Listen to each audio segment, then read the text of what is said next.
मीनाक्षी जी, Bharatiya Janata party को आज यहाँ पे आकर के देश से और हमारी सेना से माफी मांगनी चाहिए थी।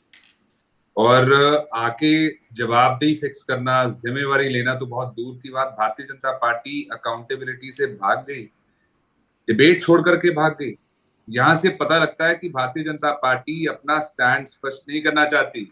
भारतीय जनता पार्टी के सीनियर लीडर, मंत्री जब ऐसा बयान देते हैं तो भारतीय जनता पार्टी की मानसिकता दिखाई देती है, दर्शाई देती है। मैं इनको पूछना चाहता हूँ, भारतीय जनता पार्टी को, कि क्या आपकी जिम्मेवारी नहीं थी कि जैसे ही ये बयान आया मोदी साहब इस पे बोलते, कंडेम करते, इस बयान को कंडेम करते, उस लीडर को कंडेम करते और साथ ही साथ डिसमिस करते उनको। लेकिन प्रधानमंत्री मोदी साहब ने अभी तक एक लफ्ज भी इस मुद्दे पे नहीं कहा। हम जानना चाहते हैं चुप्पी क्यों। दूसरी बात मीनाक्षी जी, जो आपका सवाल था, अगर ऐसे लोगों को हम स्कॉट फ्री जाने दे देते, उनके खिलाफ कार्रवाई की मांग ना करते, तो एक गलत एग्जाम्पल सेट होता। लेकिन हमने आवाज बुलंद की। ऑनरेबल एमपी हाई कोर्ट ने सुओ मोटो डायरेक्ट किया कि डीजीपी उनके खिलाफ एफआईआर दर्ज करे शाम तक। और जो धारा लगाई गई है वो है एक 192, 152 एंड 192। जो 152 है वो बेसिकली है criminalises any act that endangers the sovereignty, unity and integrity of India. जो 192 है that is promoting enmity between different groups. अब आप देखिए, भारतीय जनता पार्टी ने इस पे एक तो स्पष्टीकरण नहीं दिया। मैंने जैसे आपको बताया, मोदी साहब ने इसको कंडेम करना चाहिए था। भारतीय जनता पार्टी इसको कंडेम क्यों नहीं कर रही, डिसमिस क्यों नहीं कर रही, शो कॉज नोटिस क्यों नहीं दे रही, इस पे कार्रवाई क्यों नहीं हो रही? क्योंकि भारतीय जनता पार्टी का अगर स्टैंड अलग होगा तब तो वो कंडेम करेंगे। लेकिन अभी नजर ये आ रहा है, लग ये रहा है अपेरेंटली, भारतीय जनता पार्टी का ये स्टैंड है। वरना भारतीय जनता पार्टी आगे आके इसका खंडन करती, आगे आके इसको कंडेम करती। लेकिन भारतीय जनता पार्टी ने वो किया नहीं। और मैं सवाल पूछना चाहता हूं भारतीय जनता पार्टी से, जो इनके लीडर्स, वर्कर्स ये देख रहे हैं, क्या भारतीय जनता पार्टी के कहने पे ये बयान दिया गया है? क्या भारतीय जनता पार्टी जो यूएस मीडिएट कर रहा था, सरपंची और करने की कोशिश कर रहा था कि मैं बड़ा भाई बन के आपको बताऊंगा क्या करना है, उस पर सवाल हो रहा था, तो भारतीय जनता पार्टी ने क्या अपने लीडर से बयान जानबूझ के दिलवाया? ये हमारा सवाल है भारतीय जनता पार्टी से। आगे आके स्पष्टीकरण दीजिए कि आपने जानबूझ के अटेंशन डाइवर्ट करने की कोशिश की सीज फायर के मुद्दे से, कश्मीर के इशू से। और ट्रंप ने जो कहा कि ट्रेड, अगर तो ट्रेड करना है तो सीज फायर करना पड़ेगा, अगर सीज फायर नहीं करोगे तो ट्रेड नहीं होगा। क्या भारतीय जनता पार्टी ये बताएगी कि अमेरिका खुद इन्वॉल्व हुआ या हमने उसको इन्वॉल्व किया?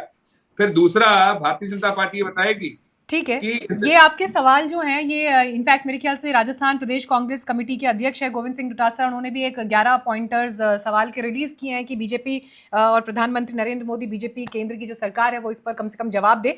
लेकिन इन सबके बीच सवाल पंकज बड़ा यहाँ पर ये भी उठता है, तिरंगा यात्रा जिसका जिक्र भी थोड़ी देर पहले प्रेम कुमार जी ने किया, हम तस्वीरें भी देख रहे हैं निकाली जा रही है, उन्होंने एक बड़ा इंटरेस्टिंग पॉइंट रेज किया कि अगर ये सभी दलों की तरफ से मिलकर निकाला जाता तो इसका मैसेज शायद और सशक्त होता, बजाय कि सिर्फ एक पार्टी विशेष की तरफ से ना होता तो।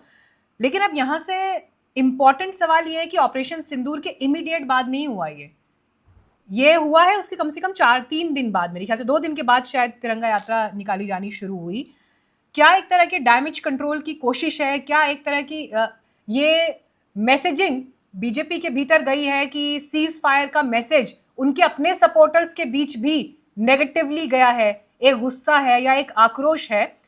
तो जो ये मैसेज सेना के स्तर पर प्रेस ब्रीफ में कम्युनिकेट किया गया उसको मासेस तक पहुंचाया जाए, और उसके लिए हम तिरंगा यात्रा की एक सूरत देख रहे हैं। लेकिन सवाल पंकज फिर घूमकर वहीं आता है कि मंत्री कर्नल सोफिया कुरैशी के लिए आपत्तिजनक बयान दे देते हैं, तो फिर आप सेना के जो सम्मान और शौर्य की बात कर रहे हैं वो इस कसौटी पर भी परखा जाएगा कि आपकी पार्टी के भीतर मंत्री पद पर जो सर्व कर रहा है उनकी सोच क्या है। बिल्कुल मीनाक्षी, इसमें तो कोई दो राय नहीं है।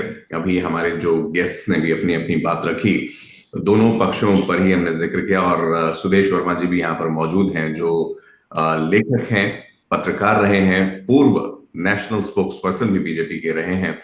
सुदेश जी, बहुत बहुत धन्यवाद वन इंडिया पर आने के लिए।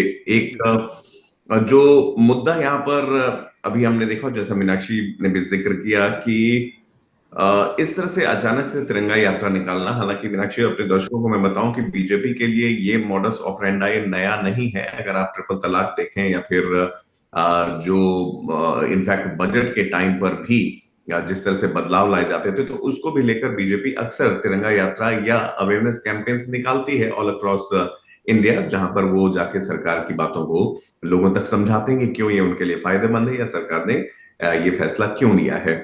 इस पर्टिकुलर केस में जहां पर एक बीजेपी के मंत्री इस तरह से विवादित बयान देते हैं, मुझे लगता है अंग्रेजी की दो कहावतें यहां पर मैं जल्दी से बताऊं अपने दर्शकों को। पहला तो होता है कि there are limits after which repressed emotions become dangerous. क्या ये बीजेपी के कार्यकर्ताओं की, नेताओं की, कुछ नेताओं की वो रिप्रेस्ड इमोशंस हैं? क्या ये दबी हुई भावनाएं हैं जो बाहर निकल आती हैं? जबकि इस समय पर इसका सीधा सीधा खामियाजा जो है वो भारत की छवि को पड़ता है। Pakistan would be very quick to latch on to this and make it a programme.